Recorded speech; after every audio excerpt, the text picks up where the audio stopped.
Afternoon, folks. Brian here, Geomagnetic Earthwatch. Saturday, January 7, 2023 on our planet. And as our family continues to grow and expand, I will get more and more and more questions, which I am very happy to answer. Now, I get a hell of a lot of messages on Messenger, and unfortunately I can't respond to every single one, so please do not take it personally. I just get way too many. Now, if there's a question on my Facebook or my YouTube channel, then I'm happy to answer it. But because I have arthritic fingers, it's very hard for me to type on a little tiny keypad on my smartphone, even my computer. So it's easier for me to do it this way. So as I get a series of questions, perhaps I'll do my own Q&A. And later on, I'll try and develop a format specifically for that. So to answer two questions that I have to me. First from a Tara, and that is, when the magnetic field collapses, is there a way to protect the brain and the body? And first, if and when it collapses completely, we're not going to be here, so we don't have to worry about it.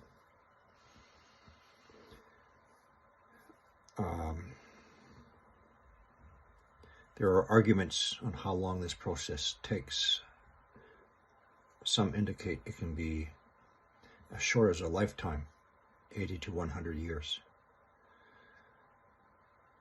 But how they measure that starting point is not stated. The excursion started in 1859, but it really got going in 1903. So we're already 120 years into it. I wouldn't worry so much about it getting to a total field collapse. It won't be a total field collapse. It'll be down to like 5%. And again, we're not going to be here.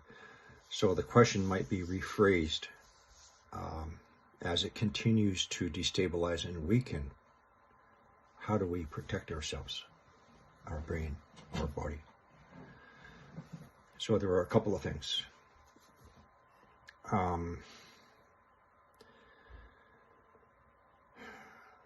There is to protect us physiologically, and as well as the neuropsychological responses, as I've gone through a few times.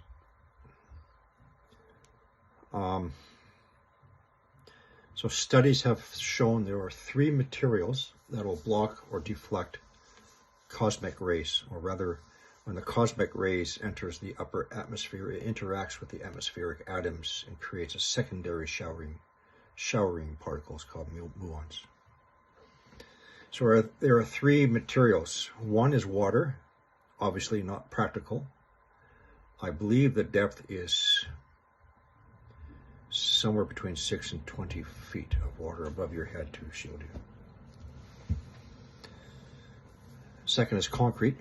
And the third is plastic-based materials that I have been using to protect my vegetables.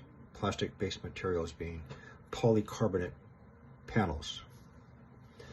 And you'll commonly see these as you're driving by greenhouses and nurseries. It looks like corrugated plastic. And this is polycarbonate panels that greenhouse growers use.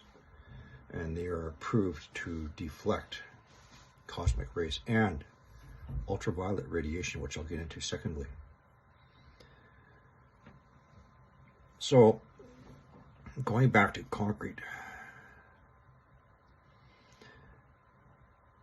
I guess the only scenario would be if you're living in the penthouse in a high rise and there's say a 12-foot deep swimming pool in the very top and you're living underneath. And you might get some protection maybe, depending on the angle of the cosmic rays. Otherwise, if we find and we have any advance notice of a severe solar storm coming in, next class flare, we know something is inbound. you can take shelter on the bottom level of a multi-level concrete parkade, where you'll have multiple levels of concrete to protect you during that period of intense geomagnetic storm activity. That could be part of your pre-planning, perhaps. Where are multi-level parkades in your area? Or if you have a greenhouse, go into a greenhouse. Secondly, what a lot of people don't realize is the harmful effects of ultraviolet sea level radiation. UVC is not supposed to penetrate our atmosphere, and it is the most damaging. However,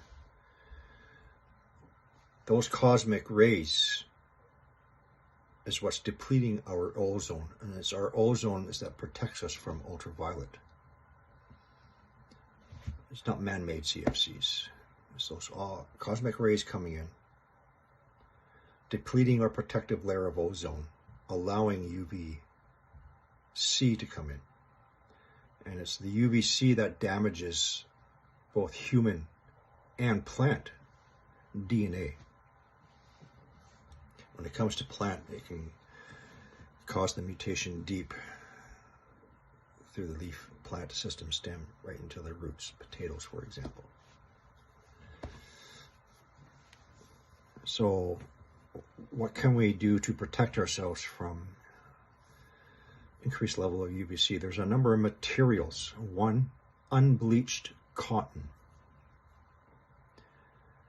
has shown to give us some layers of protection. The others are, one moment please.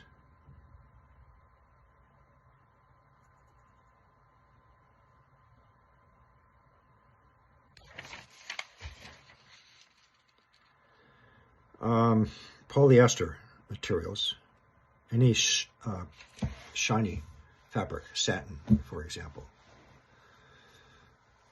So when it comes to cotton, make sure it's unbleached. Bleached cotton has the opposite effect. It will absorb. Second, our eyeballs can be damaged from ultraviolet radiation.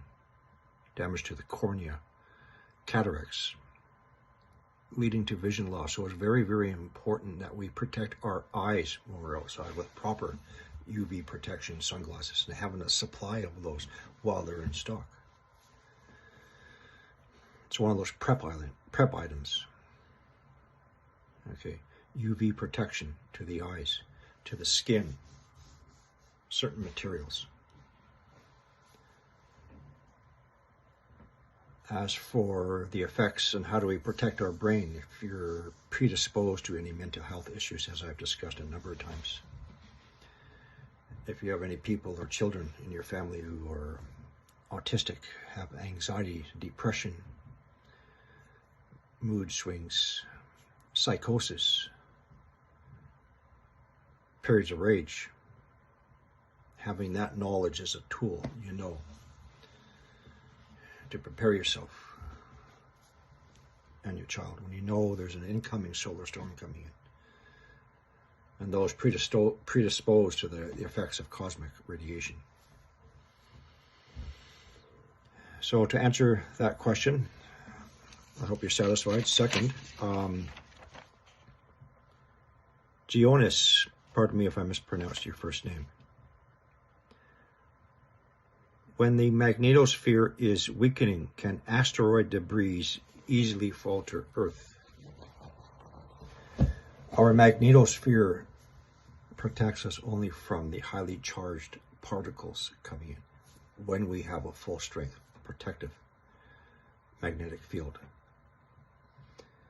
The magnetic field in and of itself does not protect us from meteorites, asteroids. It is the mesosphere, which is the upper layer of the stratosphere, that is the first layer of protection to stop the smaller objects through friction and heat and breaking up of the foreign body coming in. Unfortunately for the larger impactors, It's not going to do anything for us. So it is not the magnetosphere. It is the mesosphere, which is a layer of the atmosphere. It's the upper layer of the atmosphere. Okay, object comes in, friction, heat, glowing, break it apart into small pieces. As long as that object is small enough. Unfortunately for the big boys, it's not going to do you any good.